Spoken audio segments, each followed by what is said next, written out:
குருவிலாம் நீங்க பார்க்கலாம். குருவிகள்லாம் எப்படி தெரியுமா கூடு கட்டுது? அந்த குச்சிகளை எடுத்துட்டு வந்து அப்படி கூடு கட்டும். கூடு கட்டி அதை முடிக்கிற நேரத்துல மழையில் அந்த கூடு கீழே விழுந்து விட்டால் அந்த குருவி மீண்டும் அந்த கூடை எடுத்து வைத்து தொடராது, புது கூடு கட்டும். புதிதாக அந்த கூடை கட்டி மீண்டும் அதை முடிக்கிற நேரத்துல காற்றில் அது கீழே விழுந்து விட்டால் மீண்டும் ஒரு புது கூடு கட்டும். எதுவரை கட்டும்? கூடு கட்டி முட்டைகளை இட்டு அடகாத்து தன் இனத்தை வாழ வைக்கிற வரை அது செய்து கொண்டே இருக்கும். ஏண்டா அதுக்கு தெரிஞ்சது ரெண்டு விஷயம் தான். ஒன்று விடாமுயற்சி, இரண்டாவது வாய்ப்புகள் இன்னும் உண்டு என்ற நம்பிக்கை. எத்தனை தடவைகள் கூடு கீழே விழுந்தாலும் அது மீண்டும் ஏன் பறந்து போகுது? இதே மாதிரி இன்னும் 1000 கூடுகள் கட்ட இந்த உலகத்துல வாய்ப்பு இருக்குன்னு நம்புது. யாரோ ஒருத்தருக்கு உங்களை பிடிக்காட்டா இனிமே எல்லாருமே உங்களை வெறுத்துருவாங்களா? ஏதோ ஒண்ணுல தோல்வி அடைஞ்சிட்டா இனிமே நம்ம நல்லாவே இருக்க மாட்டோமா? யார் சொன்னது?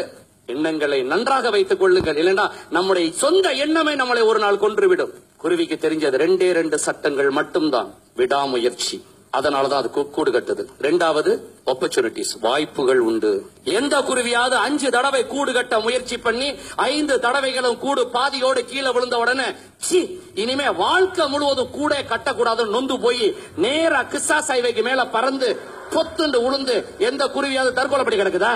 யாரோ உங்களை திட்டா என்னங்க, நீங்க கெட்டவராக இருந்தாலும் உங்களை திட்டுவார்கள். அதே நேரத்தில் அவர்களை விட நீங்க சிறப்பாக இருந்தாலும் உங்களை திட்டுவார்கள். இதான் ஹியூமன் நேச்சர், மறந்துடாதீங்க.